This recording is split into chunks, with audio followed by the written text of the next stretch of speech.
मारी के घुमा पूरा गौवा राजा जी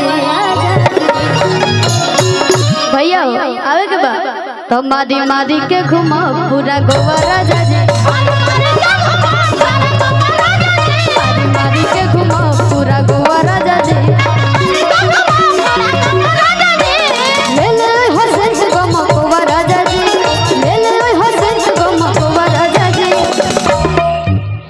तो मारी मारी के घुमा पूरा गौवा राजा जी मारी मारी के घुमा पूरा गौवा राजा जी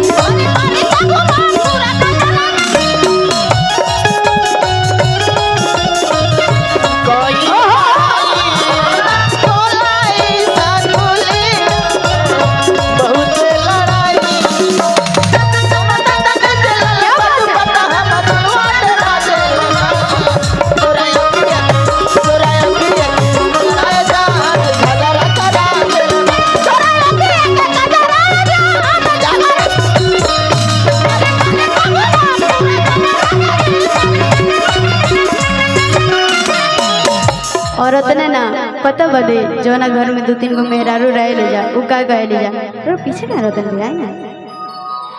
कि देखी गोतनी हो भी जोरे लगो होय देवरो के मनवा हो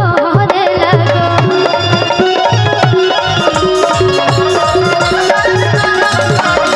देखी गोतनी हो भी जोरे लगो देवरो के मनवा हो रे लगो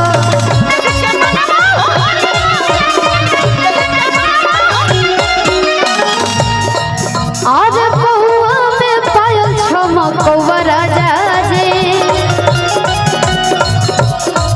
आज छोटे में जुड़ा लटकौवा राजा जी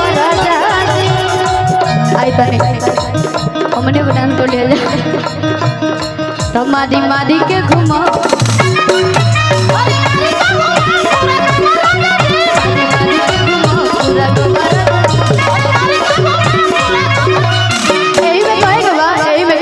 अरे बन परेशान मन कर ले जान तो हर खाना पीना रोक दे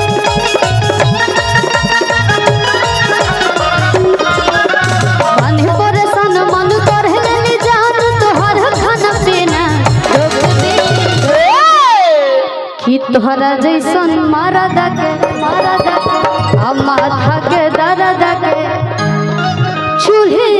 में